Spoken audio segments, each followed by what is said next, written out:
Il y a une personne dans votre vie en ce moment qui pourrait détruire tout ce que vous avez construit. Et vous n'avez aucune idée qu'elle s'en prend à vous. Elle sourit en vous voyant. Elle prend des nouvelles de votre famille. Elle pourrait même être de votre famille. Mais derrière ce visage familier se cache ce que Carl Jung a identifié comme le schéma psychologique le plus dangereux qu'il ait rencontré en plus de 50 ans de pratique. Il ne s'agit pas de menaces évidentes. Les tueurs en série finissent par se révéler. Les narcissiques se trahissent par des démonstrations grandioses. Mais cette personne opère différemment. Elle utilise votre propre bonté comme une arme contre vous, transformant vos amis en ennemis, vos collègues en conspirateurs, vos proches en juges. Et le plus terrifiant, elle est sincèrement persuadée d'être la victime. Jung a découvert ce schéma en 1913 à travers un patient qui semblait parfaitement normal. Éloquent, charmant, professionnellement accompli. Quelqu'un à qui vous confieriez vos secrets les plus profonds. Quelqu'un que vous défendriez si d'autres s'élevaient contre lui. Ce patient a ensuite systématiquement détruit 6 vies, avant que Jung ne réalise que ce dont il était témoin n'était pas un simple dysfonctionnement social, mais quelque chose de bien plus sinistre. Un mécanisme psychologique qui opère comme un virus, se propageant d'un esprit à plusieurs, réécrivant la réalité elle-même. Le signe avant-coureur identifié par Jung sauve des vies, mais seulement si vous le reconnaissez avant qu'il ne soit trop tard. Car une fois que cette personne vous a choisi comme cible, expliquer votre innocence devient une preuve de votre culpabilité. Vous défendre confirme ses dires, riposter conforte son récit. Vous vous retrouvez piégé dans un labyrinthe psychologique où chaque sortie mène plus profondément dans sa version de la réalité, soigneusement construite. Ce qui rend cette personne si dangereuse, ce n'est pas sa cruauté, c'est sa conviction absolue qu'elle a raison à votre sujet. Elle ne ment pas sur vos motivations car, dans son esprit, elle dit la vérité parfaite. Elle ne manipule pas les autres contre vous parce qu'elle croit sincèrement qu'elle les protège du monstre qu'elle voit en vous. Cette sincérité la rend incroyablement persuasive. Quand quelqu'un parle avec une certitude totale de votre obscurité cachée, les gens écoutent. Le mécanisme que Jung a mis au jour fonctionne par ce que les psychologues appellent la projection d'ombre. Chaque être humain porte en lui un moi de l'ombre, le dépôt des traits, des pulsions et des caractéristiques qu'il ne peut accepter en lui-même. La plupart des gens vivent avec cette tension interne, apercevant occasionnellement leur propre capacité à l'égoïsme, à la cruauté ou à la manipulation, puis s'efforçant d'intégrer ces découvertes dans leur compréhension de soi. Mais certaines personnes ne peuvent tolérer ce travail psychologique. La possibilité qu'elles puissent abriter de l'obscurité devient si menaçante pour leur image de soi que leur esprit inconscient accomplit un acte extraordinaire d'auto-préservation. Il prend chaque trait renié, chaque pulsion inacceptable, chaque caractéristique honteuse, et les exporte en bloc sur une autre personne. Soudain, l'obscurité n'est plus à l'intérieur d'elle. Elle est dehors. Elle se promène, portant le visage de quelqu'un d'autre. Le patient de Jung de 1913 a illustré ce processus avec une précision dévastatrice. Apparemment chaleureux et éloquent, il possédait une capacité étrange à identifier les personnes mauvaises et manipulatrices autour de lui. Pendant 6 mois, Jung a observé cet homme détruire systématiquement des relations, faire perdre leur emploi à des collègues et pousser son propre frère à une dépression psychologique totale. Pourtant, à travers tout cela, le patient a maintenu une innocence parfaite dans son propre esprit. Il n'était que la victime malheureuse d'un monde rempli de gens terribles, qui ne cessaient de lui révéler leur vraie nature. L'élément diagnostique crucial que Jung a identifié était le décalage complet entre l'expérience intérieure réelle de la cible et les affirmations confiantes du projecteur à propos de cette expérience intérieure. Si quelqu'un vous dit avec une certitude absolue que vous êtes manipulateur, mais que vous vous sentez direct et honnête, vous êtes témoin de la projection en action. S'il insiste sur le fait que vous êtes secrètement en colère alors que vous vous sentez paisible, ou prétend que vous complotez contre lui alors que vous pensez à peine à lui, son esprit inconscient vous peint avec des couleurs de sa propre palette cachée. Cette certitude est ce qui rend le schéma dangereux. Les malentendus courants impliquent le doute, les questions, la volonté d'envisager des explications alternatives. Mais lorsque la projection d'ombre se cristallise en conviction, Les preuves deviennent non pertinentes. Les contre-arguments ne sont pas entendus comme des informations. Ils sont traités comme une confirmation. Vos dénégations prouvent que vous êtes manipulateur. Vous défendre prouve qu'ils ont raison. Votre réaction émotionnelle face à de fausses accusations prouve que vous êtes instable. Le cerveau du projecteur ne se contente pas de mal interpréter votre comportement, il réécrit fondamentalement la réalité, pour l'aligner sur son matériel inconscient. La recherche en neurosciences suggère que pendant les états de projection intense, le cerveau active des schémas similaires à ceux observés dans la pensée délirante. La personne ne choisit pas de mentir à votre sujet. Elle fait l'expérience d'une perception altérée, où sa version de la réalité lui semble totalement authentique. Cette réalité neurologique rend la projection extraordinairement persuasive pour les observateurs. Lorsque le projecteur décrit vos motivations cachées ou votre agenda secret, il parle avec l'écho de la vérité absolue car, pour son cerveau, c'est la vérité. Sa certitude sonne comme une intuition. Son inquiétude sonne comme de la sagesse. Ses avertissements sonnent comme de la protection. Les gens ne vous voient pas seulement à travers le prisme du projecteur, ils sont recrutés pour le porter. Jung a appelé cette propagation sociale possession collective, et elle représente le point où la psychologie individuelle devient une pathologie de groupe. La conviction du projecteur crée ce que la psychologie moderne reconnaît comme un champ de distorsion de la réalité. Les témoins se retrouvent pris entre des faits ambigus à votre sujet et la certitude absolue de quelqu'un à votre sujet. La théorie de la dissonance cognitive prédit ce qui se passe ensuite. Plutôt que de supporter l'inconfortable tension de l'incertitude, l'esprit de la plupart des gens résout le conflit en adoptant le cadre du projecteur. Soudain, vos comportements ordinaires deviennent des preuves de votre agenda caché. Vos interactions passées sont réinterprétées à travers ce nouveau prisme. Vos tentatives de vous défendre sont recadrées comme de la manipulation.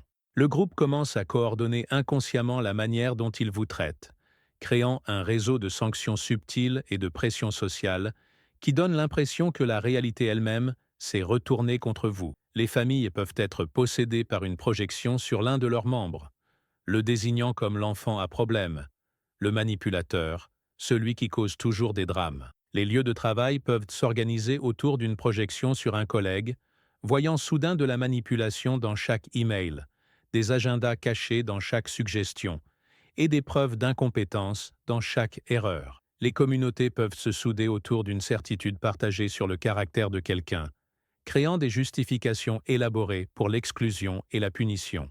La physique sociale de ce processus est impitoyable. Les dommages à la réputation voyagent plus vite que la vérité nuancée. Les informations négatives sur le caractère se propagent plus facilement que les informations positives. Une fois qu'un récit de groupe se cristallise autour de la soi-disant nature cachée de quelqu'un, les preuves qui le confirment sont amplifiées, tandis que les preuves qui le contredisent sont minimisées ou ignorées. La personne accusée se retrouve aspirée dans une spirale kafkaïenne, se défendant contre des affirmations qui ne sont pas issues de faits observables, mais du matériel psychologique exporté de quelqu'un d'autre qui a pris de l'élan social. 5 signes avant-coureurs spécifiques indiquent de manière fiable que vous avez affaire à une projection dangereuse, plutôt qu'à un conflit interpersonnel ordinaire. Premièrement, la personne fait des affirmations absolues sur votre vie intérieure, vos motivations, vos sentiments, votre caractère, non pas comme des observations ou des hypothèses, mais comme des faits établis. Elle ne dit pas « je pense que tu pourrais être en colère » ou « tu sembles frustré ». Elle dit « tu es en colère » ou « tu essaies de me manipuler » avec la certitude de quelqu'un qui prend votre température. Deuxièmement, elle fait preuve d'une immunité totale face aux preuves contradictoires. Lorsque vous fournissez un contexte, une clarification ou une correction, elle ignore soit complètement l'information, soit la réinterprète comme une preuve supplémentaire de son évaluation initiale. Vos explications deviennent la preuve de votre duplicité. Vos documents deviennent la preuve de votre nature calculatrice. Vos réactions émotionnelles deviennent la confirmation de votre instabilité. Troisièmement, son intensité émotionnelle dépasse constamment ce que les faits réels de la situation justifieraient. Ces réactions reflètent non pas ce que vous avez réellement fait, mais le matériel psychologique qu'elle a projeté sur vous. Elle réagit à vous comme si vous étiez l'incarnation de sa propre cruauté, manipulation ou trahison reniée, créant des confrontations dramatiques pour des interactions mineures. Quatrièmement, elle maintient un récit de victime chronique à travers des circonstances changeantes et différentes relations. Dans chaque histoire qu'elle raconte, à travers différents contextes et différentes personnes, elle reste la partie innocente, qui ne cesse de rencontrer un traitement terrible de la part des autres. Les acteurs changent, mais les rôles restent constants. Elle est la victime qui souffre depuis longtemps. Les autres sont les auteurs d'une cruauté inexplicable. Cinquièmement, elle s'engage dans un comportement de recrutement systématique, contactant des connaissances communes avec des informations inquiètes sur votre comportement, votre caractère, vos soi-disant intentions nuisibles. Ces conversations sont présentées comme des avertissements protecteurs ou des demandes de conseil, mais leur fonction est de semer le doute à votre sujet, dans l'esprit des autres, et d'aligner les gens sur sa version de la réalité. Ces signes avant-coureurs apparaissent rarement isolément. C'est la constellation de la certitude, de l'immunité aux preuves, de l'intensité émotionnelle disproportionnée, de la victimisation chronique et du comportement de recrutement qui signale le passage d'une friction interpersonnelle ordinaire à une dynamique psychologiquement militarisée. L'heuristique pratique devient claire. Si vous vous sentez constamment fondamentalement mal compris par quelqu'un qui devient plus certain de votre nature cachée au fil du temps et commence à enrôler d'autres personnes pour partager ses inquiétudes, vous êtes probablement pris dans un champ de projection. Comprendre le schéma d'escalade typique peut faire la différence entre une fuite précoce et un enchevêtrement prolongé. La première étape commence par une projection initiale, généralement assez subtile pour être écartée comme un malentendu. Elle interprète mal votre ton dans un email, interprète mal votre expression faciale ou attribue des motifs à vos actions qui ne correspondent pas à vos intentions réelles. La plupart des gens vivent des moments comme ceux-ci et soit clarifient le malentendu, soit le laissent pas passer. La deuxième étape marque le tournant crucial où la conviction se cristallise. Au lieu d'accepter vos clarifications ou d'envisager des explications alternatives, elle devient plus certaine de son interprétation.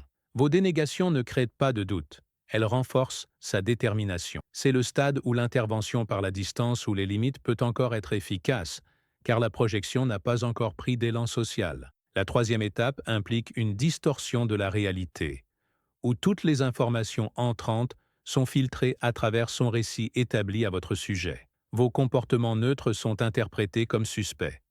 Vos actions positives sont recadrées comme de la manipulation. Vos réactions négatives sont perçues comme la preuve de votre vrai caractère. À ce stade, même votre silence devient une preuve contre vous. La quatrième étape introduit le recrutement social, où elle commence à contacter d'autres personnes avec des préoccupations soigneusement formulées concernant votre comportement. Ces conversations commencent souvent par « Je réagis probablement de manière excessive, mais… » ou « Je ne veux pas dire du mal de qui que ce soit, mais… » Le recrutement n'est généralement pas une accusation directe, mais plutôt le fait de semer le doute, de partager des observations inquiétantes, de demander aux autres de garder un œil sur des comportements similaires. La cinquième étape représente la possession collective, où plusieurs personnes ont adopté le prisme et ont commencé à apporter leurs propres observations qui confirment le récit. Ce qui a commencé comme la projection d'une seule personne est devenu une réalité de groupe. D'autres personnes commencent à remarquer des choses à votre sujet qu'elles n'avaient jamais remarquées auparavant, réinterprétant les interactions passées à travers le récit établi et coordonnant leurs réactions en fonction de la certitude partagée sur votre caractère. La sixième étape implique l'exclusion systématique, qu'elle soit formelle ou informelle. Vous vous retrouvez non invité à des rassemblements, exclu des décisions, écarté d'opportunités ou soumis à des processus officiels conçus pour traiter votre soi-disant comportement problématique. À ce stade, tous les systèmes censés assurer l'équité ou une procédure régulière fonctionnent eux-mêmes à l'intérieur du champ de projection, rendant la justice procédurale presque impossible. La principale valeur du modèle d'escalade réside dans le timing. Une intervention à la deuxième étape, avant que l'amplification sociale ne commence, offre la plus forte probabilité d'un résultat gérable. Une fois qu'une projection a tissé son réseau à travers un groupe, la cible perd l'accès à l'équité procédurale, car les processus eux-mêmes sont colorés par le récit partagé.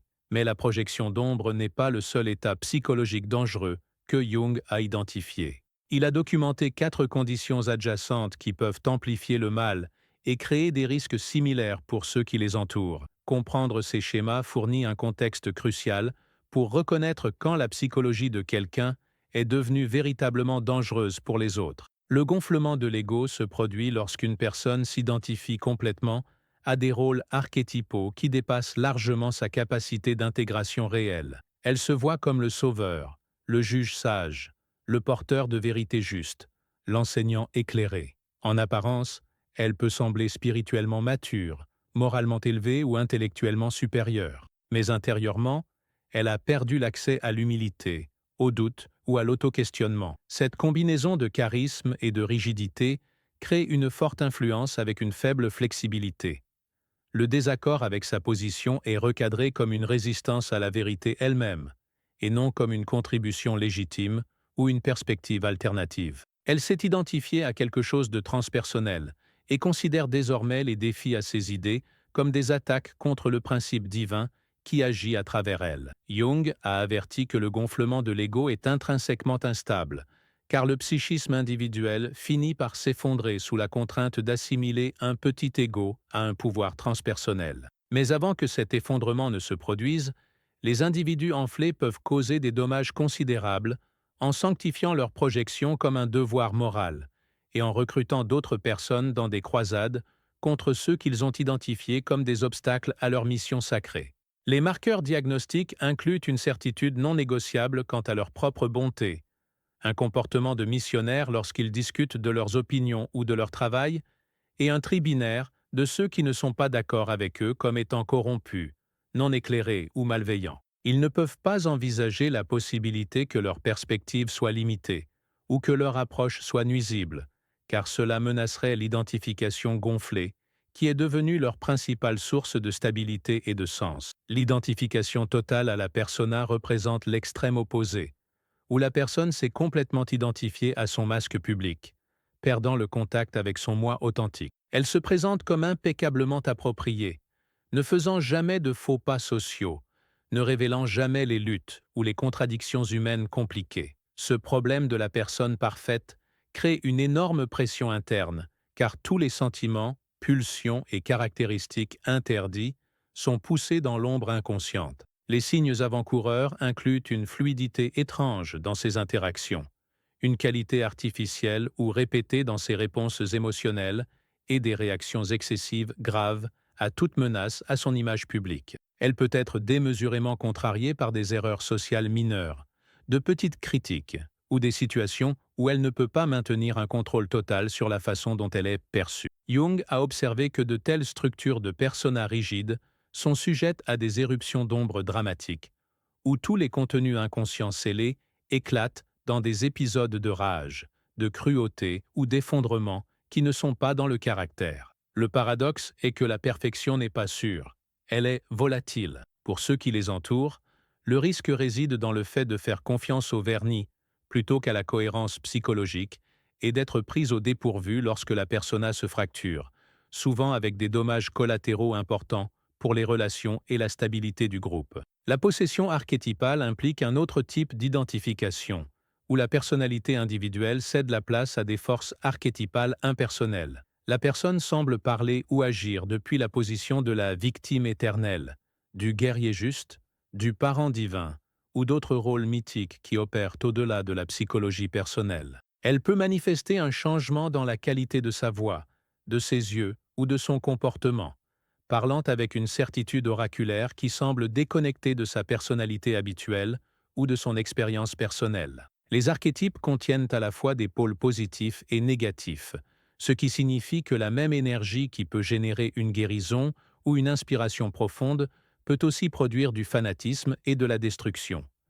L'archétype du sauveur peut se manifester à la fois comme un véritable guide spirituel et un dangereux chef de secte. Le guerrier peut apparaître comme un protecteur intègre ou un destructeur impitoyable. Les individus possédés peuvent agir d'une manière qui contredit directement leurs valeurs déclarées, rationalisant ou oubliant complètement leurs actions par la suite. L'impact social de la possession archétypale peut être profond car les gens sont magnétisés par la certitude de la personne et son cadrage mythique. Ils parlent avec l'autorité des principes éternels plutôt que de l'opinion personnelle, ce qui donne à leur message un sentiment d'importance et d'urgence. Mais cette même qualité les rend dangereux, car le côté obscur du rôle archétypal se manifestera inévitablement, souvent d'une manière qui cause un préjudice important à ceux qui ont été attirés dans leur orbite. La compulsion de répétition crée peut-être le schéma le plus prévisible des 4 états dangereux. La personne recrée inconsciemment le même scénario douloureux à travers différentes relations,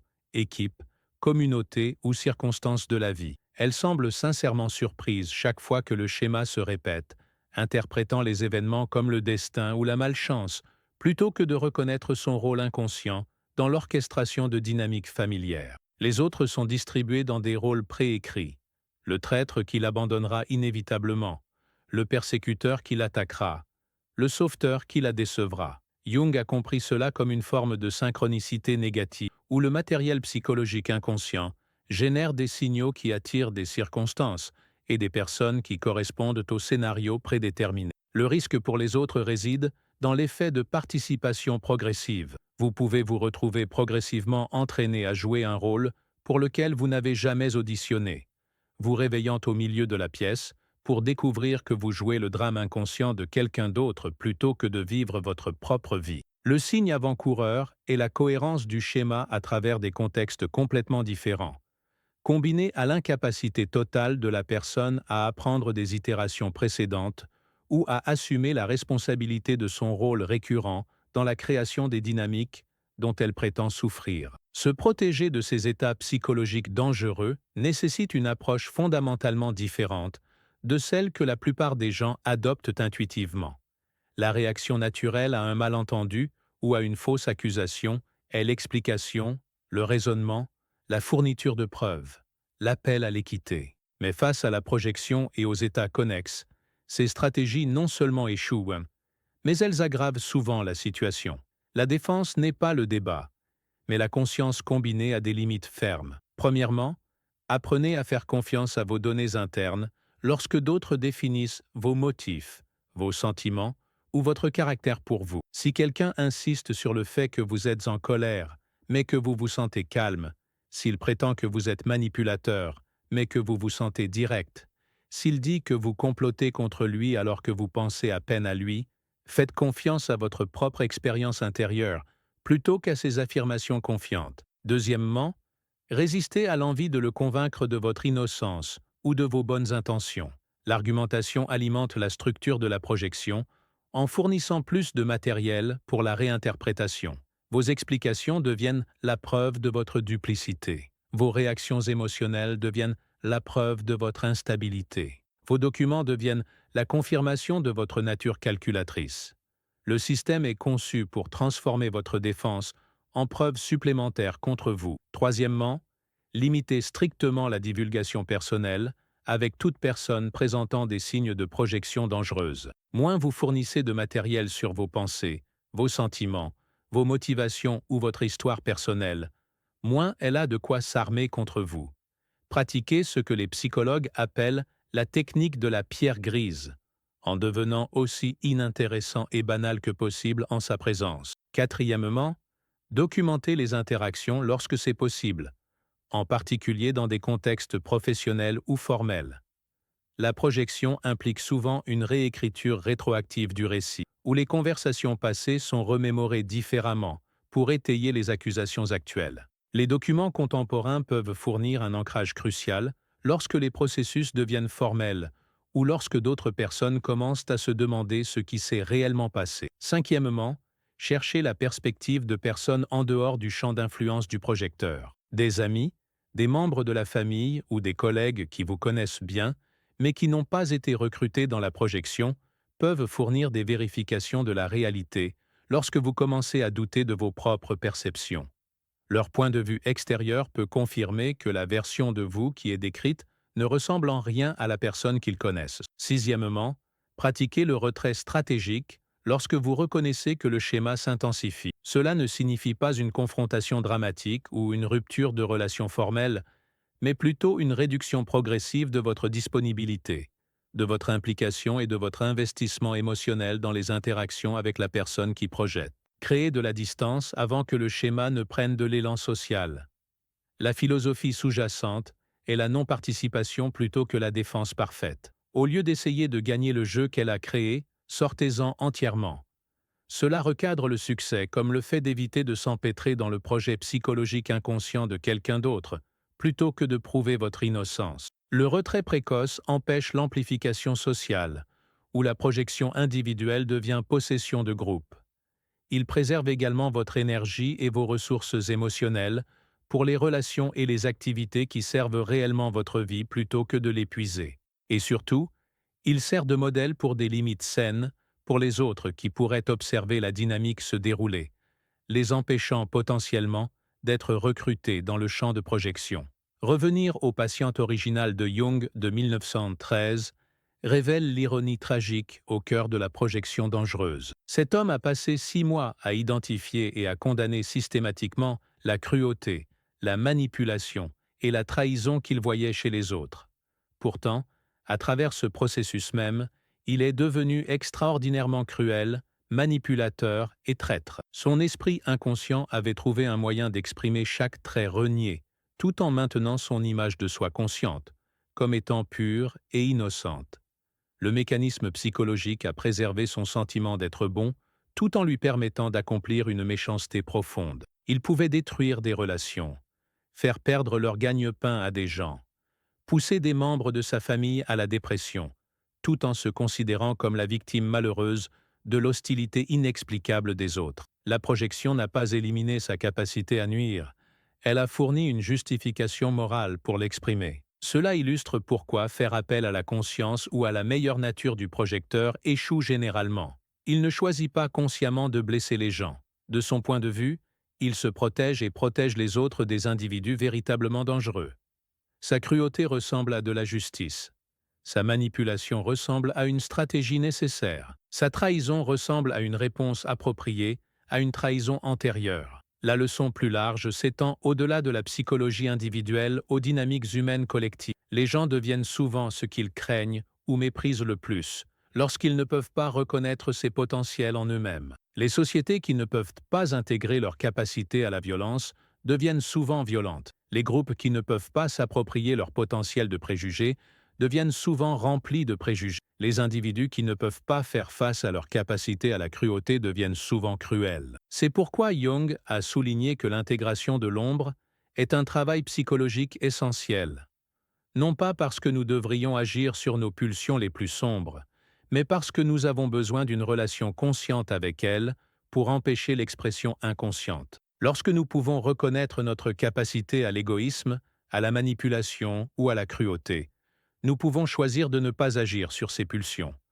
Lorsque nous nions que ces capacités existent en nous, elles trouvent des moyens de s'exprimer qui contournent notre contrôle conscient et notre supervision morale. La personne la plus dangereuse que vous rencontrerez n'est pas quelqu'un qui sait qu'elle est capable de nuire et qui le choisit de toute façon. C'est quelqu'un qui ne peut pas reconnaître sa capacité à nuire et qui ne peut donc pas reconnaître quand elle l'exprime. Son esprit inconscient a trouvé un moyen d'être cruel tout en maintenant son sentiment conscient d'être bon, d'être manipulateur tout en se sentant honnête, d'être traître tout en se considérant comme loyal. Cette compréhension transforme le signe avant-coureur d'un outil pour identifier les autres dangereux en un miroir pour examiner nos propres processus psychologiques. Nous portons tous du matériel d'ombre. Nous avons tous des traits, des pulsions et des caractéristiques que nous préférerions ne pas reconnaître. La question n'est pas de savoir si nous avons de l'obscurité en nous, mais si nous pouvons maintenir une relation consciente avec elle. Lorsque nous pouvons nous approprier notre capacité à l'égoïsme, nous pouvons choisir la générosité. Lorsque nous pouvons reconnaître nos pulsions vers la cruauté, nous pouvons choisir la compassion. Lorsque nous pouvons faire face à notre potentiel de tromperie, nous pouvons choisir l'honnêteté. Mais lorsque nous exilons ces possibilités de la conscience, elles ne disparaissent pas. Elles passent dans la clandestinité, où elles opèrent en dehors de notre conscience et de notre contrôle moral. La voie à suivre exige à la fois une vigilance externe et une honnêteté interne. Apprenez à reconnaître la projection dangereuse chez les autres, Mais engagez-vous également dans le travail continu d'intégration de votre propre matériel d'ombre. Entraînez-vous à voir clairement ce qui appartient à qui dans les dynamiques interpersonnelles. Développez le courage de refuser d'être recruté dans les drames inconscients des autres. Plus important encore, acceptez que le travail d'être humain inclut de faire face à la réalité de votre propre potentiel de nuit. Ce n'est pas une vérité confortable, mais c'est une vérité nécessaire. Ceux qui peuvent intégrer leur obscurité n'ont pas besoin de l'exporter sur les autres. Ceux qui peuvent reconnaître l'obscurité exportée peuvent choisir de ne pas la porter pour quelqu'un d'autre. Le schéma psychologique le plus dangereux que Jung a identifié pointe finalement vers le travail psychologique le plus important que n'importe lequel d'entre nous puisse faire. Accepter la pleine réalité de qui nous sommes, ombre et lumière ensemble, afin que nous puissions choisir consciemment comment exprimer notre humanité, plutôt que de la laisser être choisie pour nous par des forces qui opèrent en temps dehors de notre conscience. Dans un monde où la projection se propage comme une traînée de poudre à travers les familles, les lieux de travail et les communautés, ce niveau de clarté psychologique n'est pas seulement un développement personnel, c'est une forme de responsabilité sociale. Chaque personne qui peut s'approprier son ombre est une personne de moins qui a besoin de l'exporter. Chaque personne qui peut reconnaître la projection est une personne de moins qui peut être recrutée dans la possession collective. Le détecteur de fumée que Jung a découvert ne vous protège pas seulement des autres dangereux. Il protège les autres des forces inconscientes dangereuses qui vivent en nous tous, attendant les bonnes conditions pour émerger. La sécurité ultime ne vient pas d'une défense parfaite contre la projection, mais du genre d'honnêteté brutale envers soi-même qui rend la projection inutile. C'est peut-être l'invitation la plus difficile que la psychologie puisse offrir.